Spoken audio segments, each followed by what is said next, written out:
Imagine standing in the bustling streets of London, where history whispers through the cobblestones and tradition marches on with unyielding precision. The changing of the guard at Buckingham Palace isn't just a ceremony. It's a living tapestry of Britain's royal heritage, where scarlet tunics and bearskin hats blend with the echoes of empires past.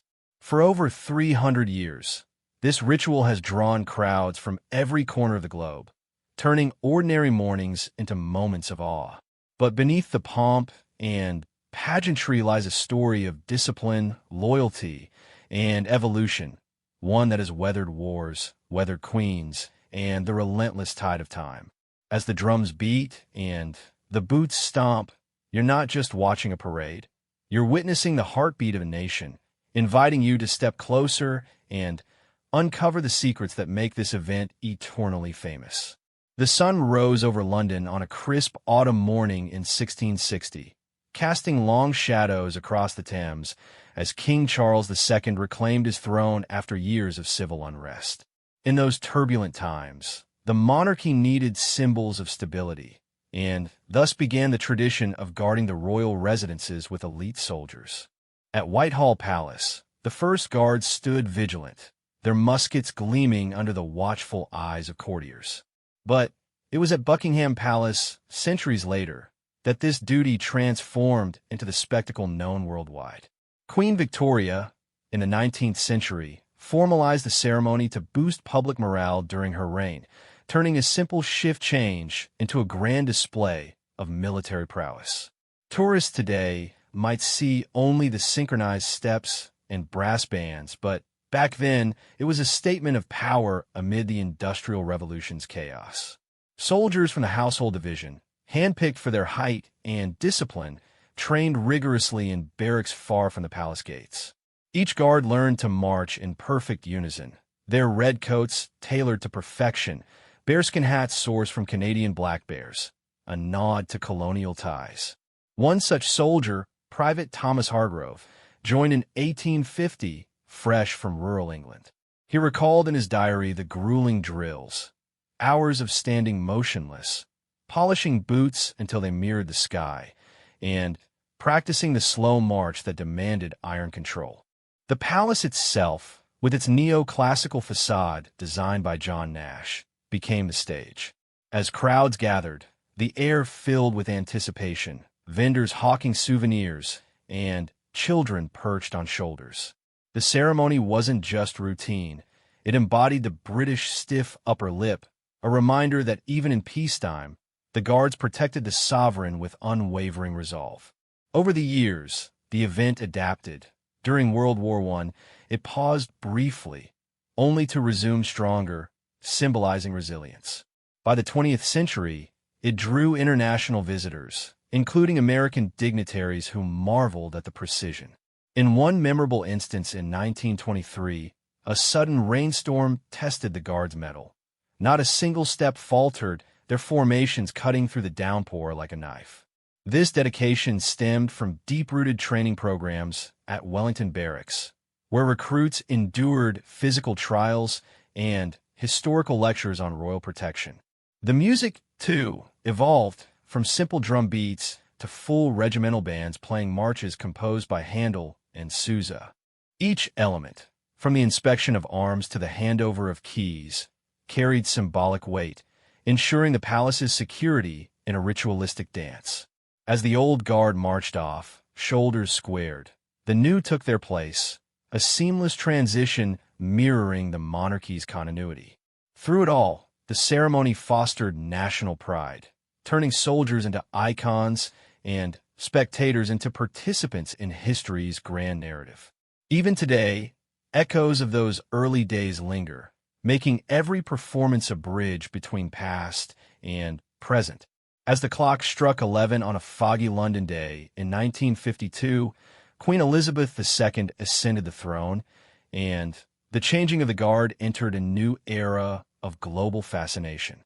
With television cameras rolling for the first time, millions watched from afar as the Grenadier Guards executed their duties with flawless timing.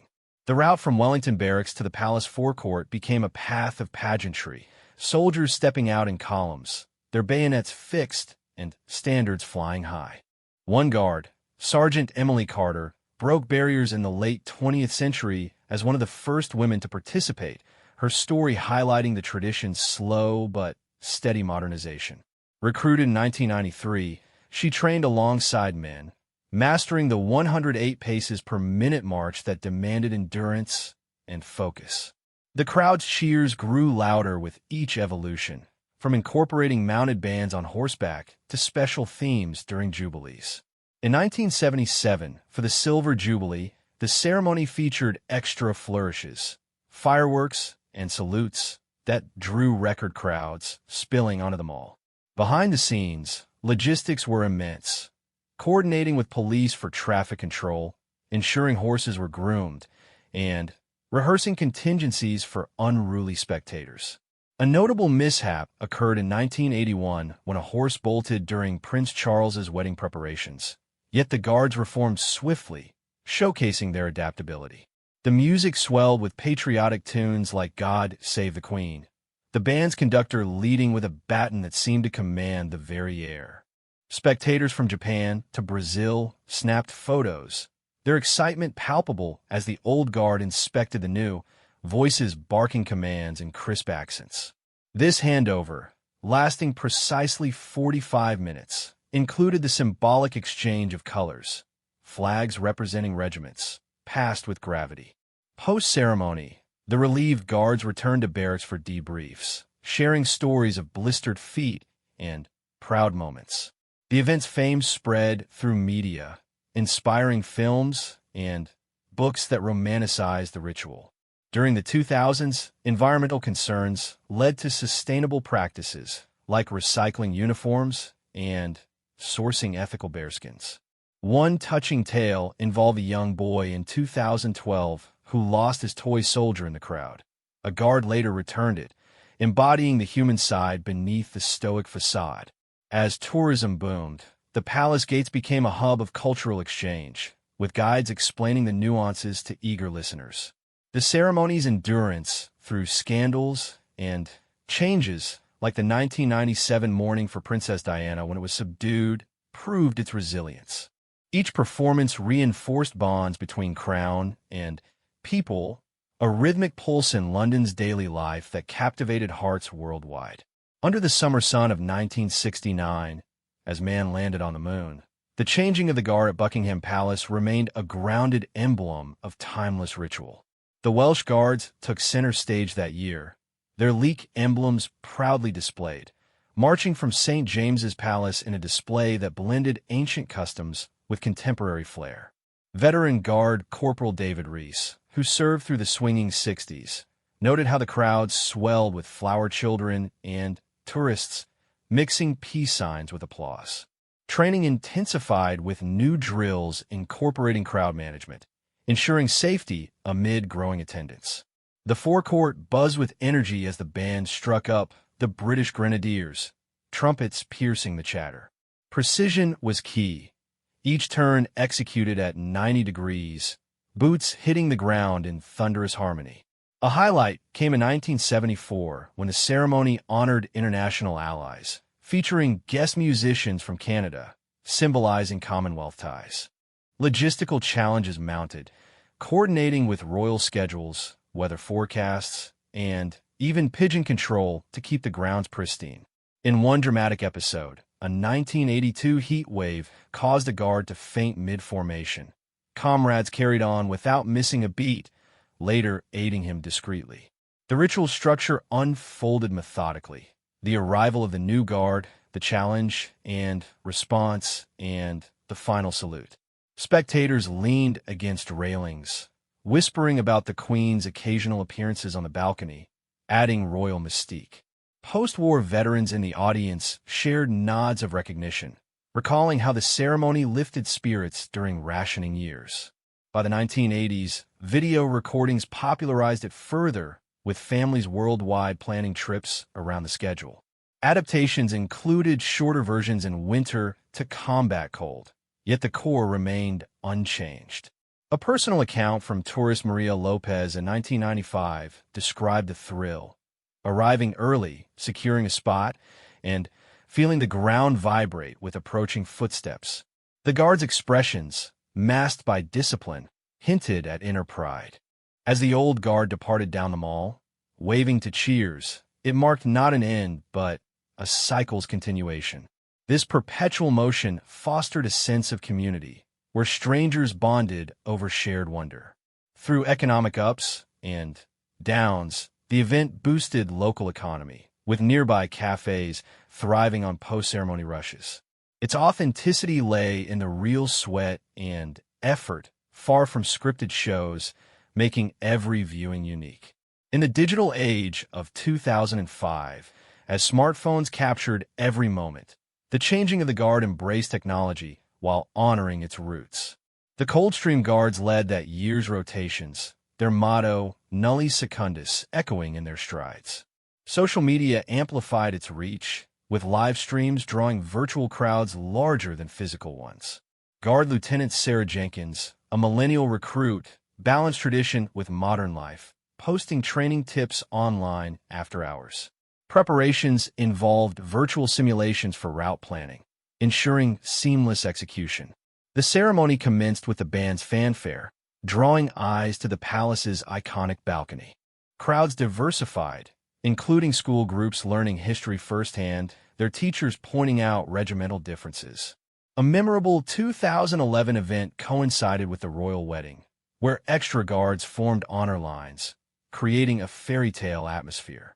Challenges arose from protests. In 2018, environmental activists gathered nearby, yet the ritual proceeded peacefully, symbolizing order. The inspection phase, where officers scrutinized uniforms, highlighted attention to detail, buttons aligned, medals polished. Music varied seasonally, from Christmas carols to summer pops, keeping it fresh. One guard's anecdote from 2020 detailed pandemic adaptations. Reduced crowds, mass participants, yet the spirit endured via online broadcasts. Spectators adapted too, using apps for best viewing spots. The handover's climax, with keys clinking symbolically, evoked centuries of trust. Relieved guards often reflected on the honor, sharing meals in barracks adorned with historical plaques. The event's global appeal inspired replicas in other countries, but none matched London's authenticity.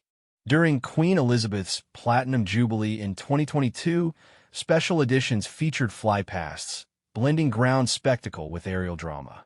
Personal stories abounded. A proposal amid the crowd in 2015 captured forever in photos. As tourism rebounded post-crisis, the ceremony symbolized recovery, drawing families for picnics nearby. Its engaging nature lay in the unpredictability, a child's wave eliciting a rare smile from a guard, or sudden weather shifts adding drama. Through it all, it remained a free public gift, democratizing access to royal grandeur. As dawn broke over London in 1897 for Queen Victoria's Diamond Jubilee, the changing of the guard swelled with imperial pride, regiments from across the empire joining in. The Scots Guards dominated, their kilts swaying in rhythm, a visual feast against the palace's stone. Historian accounts describe massive crowds, with colonial troops adding exotic flair, Indian Lancers, and Australian mounted rifles. Guard Captain Robert Finlay chronicled the intensity, extended shifts, multicultural drills fostering unity. The route expanded for the occasion, winding through jubilant streets. Bands played anthems from afar, trumpets blending with cheers. A pivotal moment in 1914 halted the full ceremony due to war, shifting to wartime austerity, yet resumed in 1919 with victory parades. Interwar years saw innovations like radio broadcasts, bringing the event to remote listeners. In 1936, amid abdication crisis, the Guard's steadfastness provided reassurance. World War II tested resilience. Blackouts and air raids paused spectacles, but centuries remained symbols of defiance. Post-1945, it reborn brighter, incorporating women's auxiliary roles. A 1953 coronation special featured global representatives, crowds enduring reign for glimpses. The 1960s brought counterculture contrasts, hippies mingling with traditionalists. By 1970, color TV immortalized the reds and golds. One guard's memoir from 1985 detailed tourist interactions, answering questions post-duty, humanizing the role. The ceremony's rhythm, march, halt, present arms, mesmerized, each command a thread in history's fabric. As monarchs changed, so did nuances, subdued for funerals, exuberant for births. In 2002, Golden Jubilee included pop elements, bands covering Beatles tunes. Challenges like 2011 riots nearby required heightened security, yet proceeded flawlessly. Spectators' engagement grew with interactive apps explaining symbols. The event's allure, free, accessible, a slice of living history amid modern bustle. Today, in 2026, the changing of the guard continues as a beacon of tradition amid a changing world. The foot guards rotate duties, their steps echoing past glories while embracing sustainability. Electric vehicles for support, recycle materials and gear. Recruit Alex Thompson, fresh from training, feels the weight of history as he marches, crowd phones flashing. Virtual reality tours complement live views, allowing global participation. A recent 2025 highlight, honoring climate heroes with eco-themed music. Logistics involve AI for crowd prediction, ensuring smooth flows. The band's repertoire mixes classics with contemporary, like film scores.